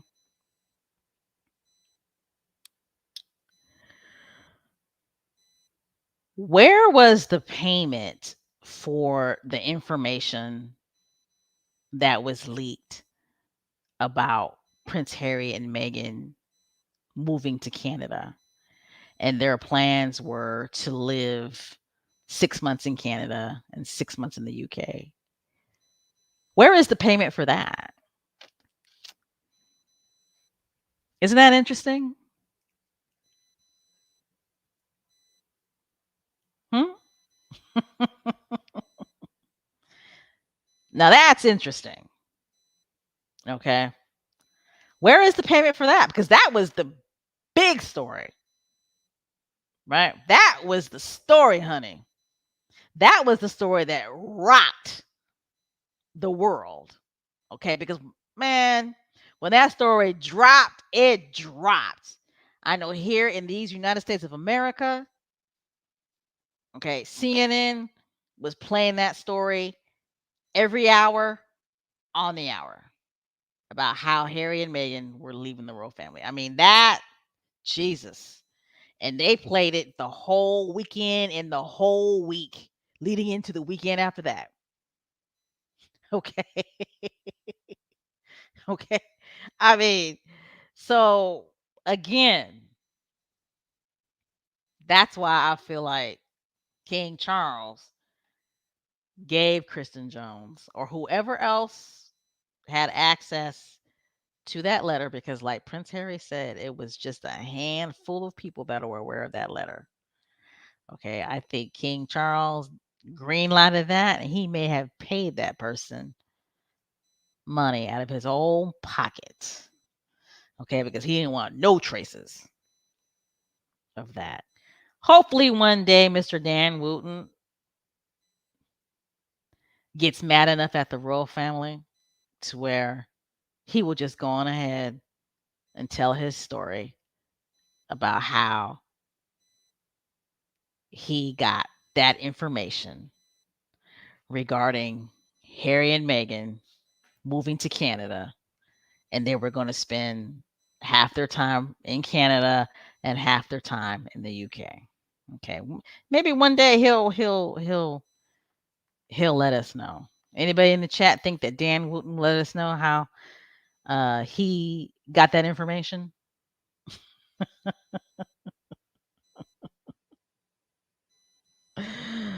Ah, but you guys, this is a good read. It really, really is. Um, I read a lot. Hopefully, you guys were able to follow what I read.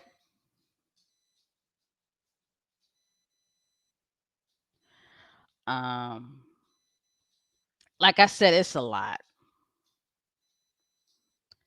It's a lot. And again, my mind just goes back to our good sis Meg. I mean, she's been dealing with this bullshit since she basically started dating Prince Harry, right? But I mean, it really, really, I mean, the shit really hit the fan though when she got pregnant with Archie, right? That's when the shit really hit the fan. I mean, it seemed like her life was in more danger once she announced that she was pregnant. But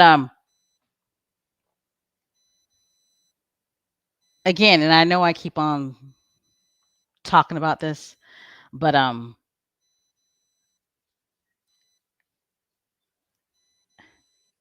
the Metropolitan Police, and I would even say the UK Parliament, they can't keep on sweeping stuff like this underneath the rug. Okay? Because at the end of the day, King Charles and Wank, they are government officials. Okay? They are funded by the taxpayer. Okay? They represent the UK government. All right. And if they have staff that are leaking information to tabloids and getting paid for that, that is criminal. That is criminal. And it's so unfortunate that this whistleblower doesn't feel safe enough to meet with the Metropolitan Police. Okay. That's a huge reflection on the royal family. That's a huge reflection on King Charles. People, the whistleblower is that scared to where they don't want to meet with the police. Okay. But Prince Harry, Prince Harry is he's gonna do what he's gonna do. He's gonna take this thing to court, and you know, he's going to get to the bottom of this because it's got to stop. It does. It seriously has to stop. King Charles is head of state in the United Kingdom, New Zealand, Australia, Canada, and wherever else, right? And if he can't control his staff, then he does not need to be head of state, right? He doesn't need to be head of state. If King Charles is afraid of his staff and they're like, bump you, and they have no respect for him, and they're going to continue to leak and get paid for it, he doesn't need to be king, right? If if King Charles is sanctioning his staff to leak stories just because he wants positive coverage by the press, and if Prince William is doing the same thing, that is criminal. That is criminal, and it's unethical. No head of state should be doing deals and paying people, paying the press just so they can have positive coverage. That's unethical on so many levels. Okay. If you have a head of state who's willing to sacrifice his own child and his own grandchild to protect staff who is leaking stories and getting paid for it, and these stories that they are leaking puts his own child and his own grandchild in danger to the point to where they could be killed, then what the hell do you think that head of state is willing to do when it comes to protecting the British public? Think about it. I don't know if I said that right. What do you think that head of state is willing to do when it comes to choosing protecting himself or the British public? Who do you think that head of state is going to choose? They're going to choose themselves. Okay.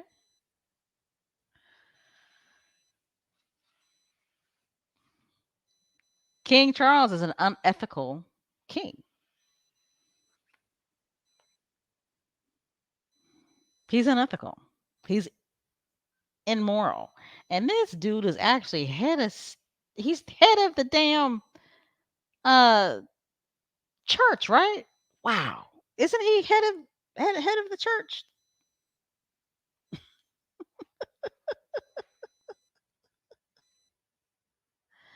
I mean, it just looks so bad, right? It just looks so bad. Just so bad. But yes, he is. He's a terrible leader. I'm gonna go ahead and go into the chat, but you guys understand what I'm saying because I don't think I really said that right. But I'm just saying if you have a government official, a head of state, who is willing to do any and everything to include placing his own family in danger to where they could be killed just so he can protect staff that is leaking stories to the press, right?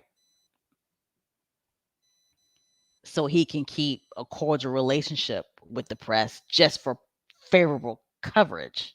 If he can do that to his own family, what is he willing to do to the British public? in order to continue to get positive coverage from the press? Okay. Is he willing to lie to the British public just so he can get positive press? Right. Right. You understand what I'm saying? But anyway, I'm going on and on and on, and I tend to do that on these live podcasts. Um, I'm gonna go ahead and go into the chat, see what you guys are talking about.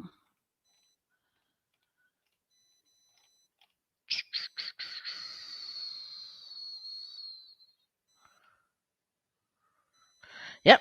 Black Queen says Dan Woo Woo is powerful because he knows where all the bodies are pegged. Ooh, you know what? I wonder if there's something going on between Prince William and Dan Wooten. Ah! But you never know. Let's see.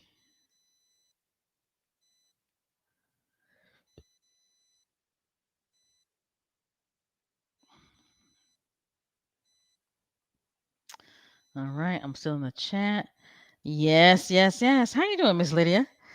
Miss Lydia says exactly, Special K. He has dirt on some big name people. He has to.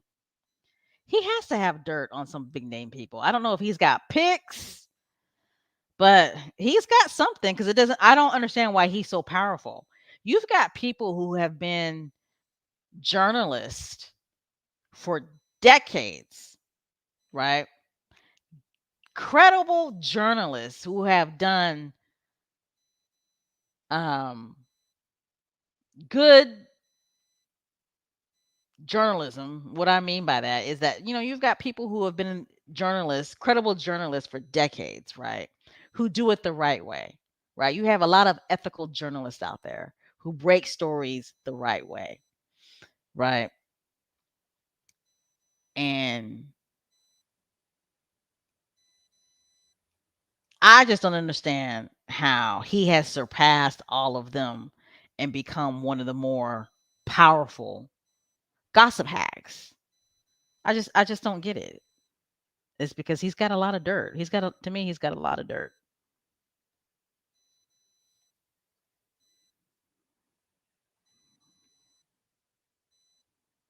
Oh, this is a good point. Salati says William gave Dan Wooten his power because Dan Wooten knows who William is. Well, that's a very good point. Facts. Very, very good. I agree, Lottie. King Charles did too. Oh, that's right. They are. When is the Kenya trip? That's going to be interesting. Carol says, I hope Charles and Miller get booed big time. Nah, so a lot of them Kenyans are gonna tap dance. I hate to say it, but I think a lot of them are gonna tap dance when Fred and Gladys come.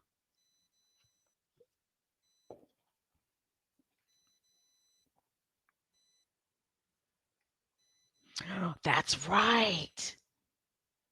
So Sis says, VS Speaks Royally says, remember Whoop pushed out Emu. You guys know who that is, right? Emily? I forgot her last name. I can't believe I can't remember her last name. But remember, Dan Wooten did push her out. Emily, the Royal Roten reporter, right? I forgot about that. He did push her out. I hope she starts singing. I can't stand her ass, but I hope she starts singing.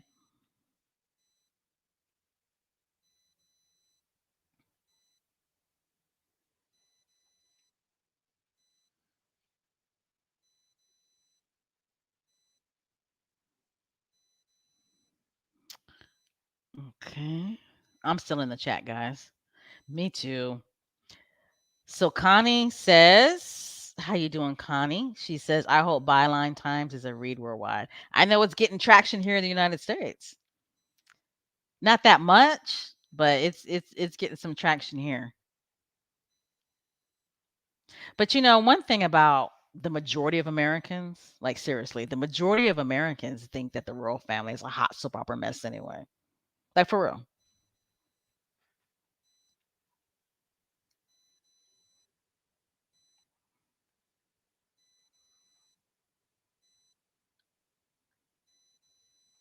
I'm still in the chat. Okay, so I had asked the question, do you think like Dan Wooten will tell us, eventually reveal how he got the scoop about Harry and Meghan spending, half the year in Canada and half the year in the UK. So Lauren says when he has nothing left to lose, he will. Yeah, I think you're right, Lauren. I think when he has nothing else to lose, he will. When he gets that desperate, he will.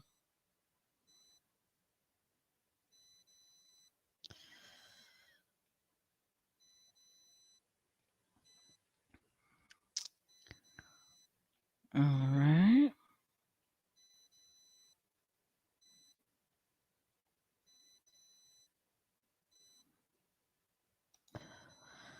So Little Max says, I don't trust them at police. They investigate and never find anything, any wrongdoing. I know that's true. It's like they don't ever find any wrongdoing now.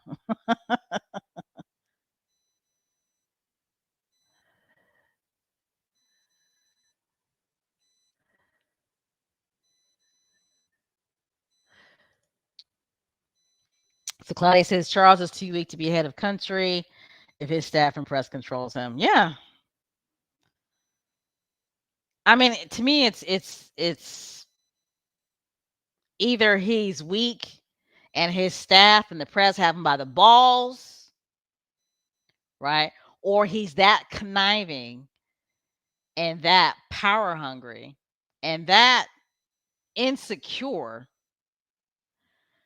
to where he is willing to do anything by all means necessary.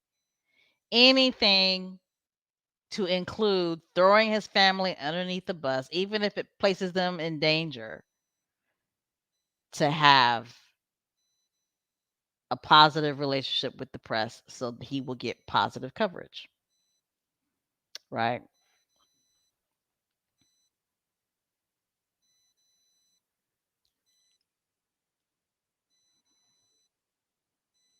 Yep, they do. Faith You, I think it's 01, says that family has a lot of skeletons in their closet. Yep.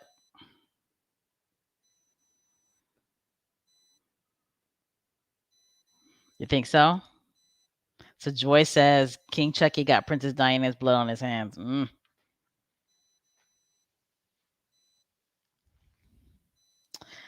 When it comes to that whole situation, I don't know. With all this new information coming out and how, King Charles retaliated against his own son to protect a royal staff member that was leaking against his own son, that placed his own son in danger and his grandchild.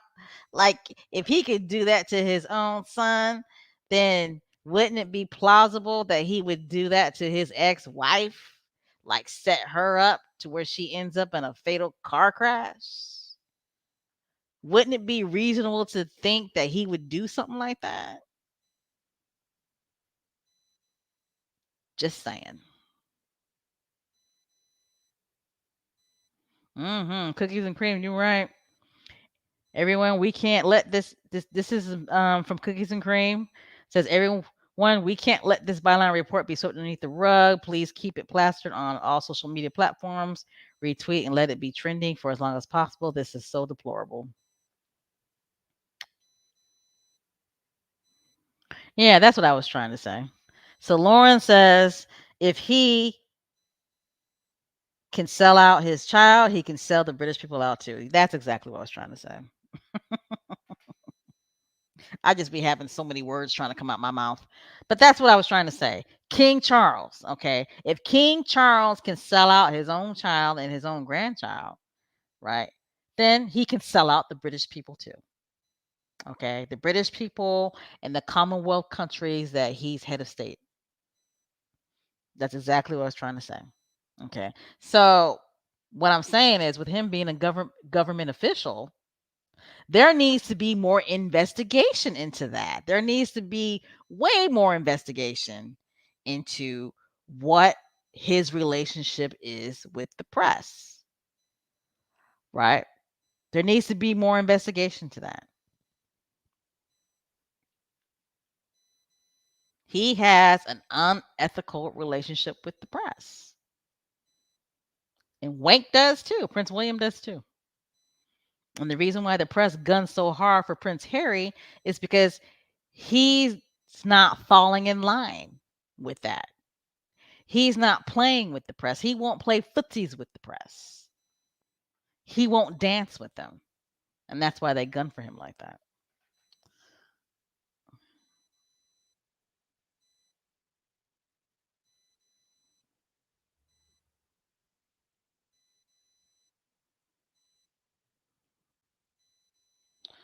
All right, I'm still reading the comments.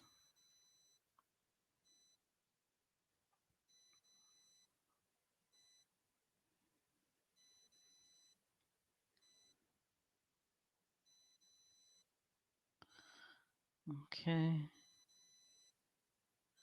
So Paul Charles says, just like Piers Morgan and Dan Wooden are the same, both know where the bodies are buried.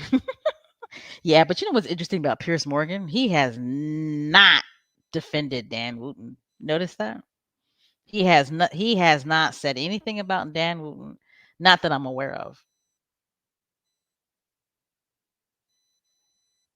Thank you. Okay, so Susie Q. I don't know how come I couldn't think of her last name. So, um, when the good sis was talking about how Dan Wooten had gotten rid of Emily, the royal reporter from the Sun, her last name is Andrews. Emily Andrews. I just call her Moo. But yeah, Dan Wooten had gotten rid of Emily Andrews. She used to be, I guess, like the top, right, royal reporter at the Sun, and Dan Wooten got rid of her ass somehow. Right. I hope one day she sings. Even if she sings, I still don't like her, but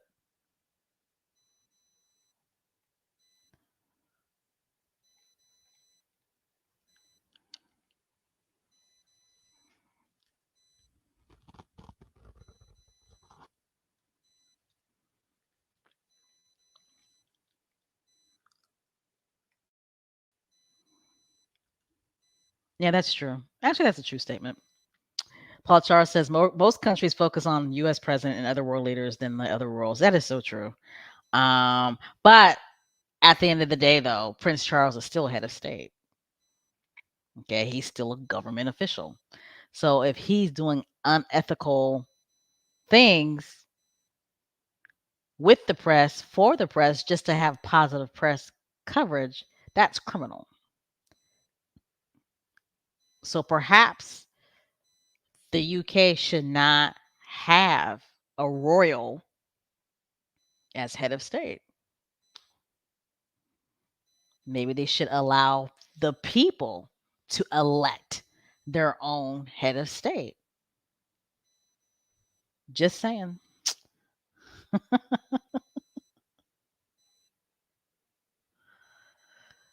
Is he? I didn't know. Is the king above the law? So Terry says, remember, the king is above the law. All the more reason why he has no business being the head of state.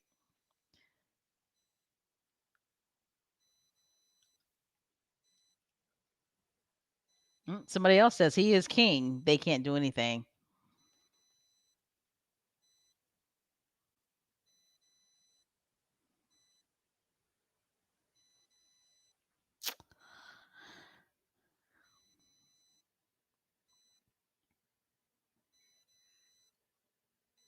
Okay, quite a few people in the chat are saying that they can't do nothing to King Charles because he's king. Okay, well, that's a messed up system over there.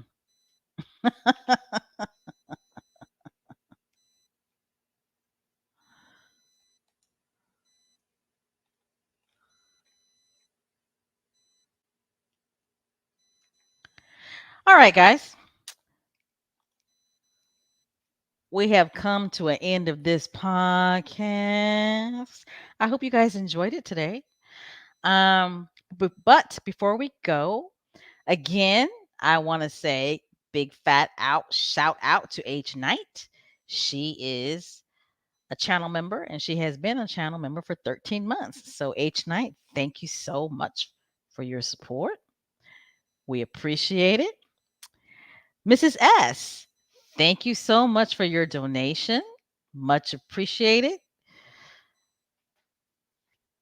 Black Queen, thank you so much for your donation, sis. Much appreciated. And a super sticker. Thank you, thank you, thank you. And Miss Alice, thank you so much for your donation and the super sticker as well. Thank you, thank you, thank you, thank you. Much appreciated. If you are not a subscriber, I'm going to go ahead. I'm going to need you. I'm starting to get tired. If you are not a subscriber, I'm going to need you to go ahead and hit the subscribe button. If you enjoyed this live podcast and want to be a part of this channel, everybody, please go ahead and hit the thumbs up button. Again, it's just a lot in that article. I highly encourage you guys to go ahead and buy the article so you can read it in its entirety because it's a lot. And, God bless Meghan. Okay. God bless Prince Harry because to come from a family like that, it's amazing that that brother is still here. I'm serious. Okay. It's amazing that he is still here. So, byline times. What the papers don't say. Dan Wooten and the truth about Meg exit. Okay.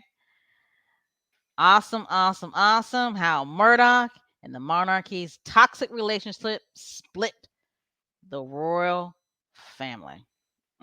But honey, the royal family been split. Okay. They've been split. All right, guys, we're going to go ahead and end this podcast. You can follow us on YouTube. You can follow us on X, formerly known as Twitter. You can follow us on Instagram. We got anything new coming up in regards to our faves? Anything new? You know they're going to surprise us, right? I mean, they're going to surprise us. Something's going to happen before the end of the year. Okay? Something's going to happen and we're going to be screaming. We're going to get some pick. We're going to get something real soon. But again, I hope you guys enjoyed this podcast. And are you guys ready to do our rebel yell? You guys ready? Are you ready to do our rebel yell? Are you ready? Okay, let's go. 1, 2, 3. Continue to wear the SS on your chest because you know that the Success Squad is the best. All right, squaddies. You guys enjoy the rest of your night. And trust me, I will see you soon. All right? All right. Good night, guys. I love you. I love you all. Bye.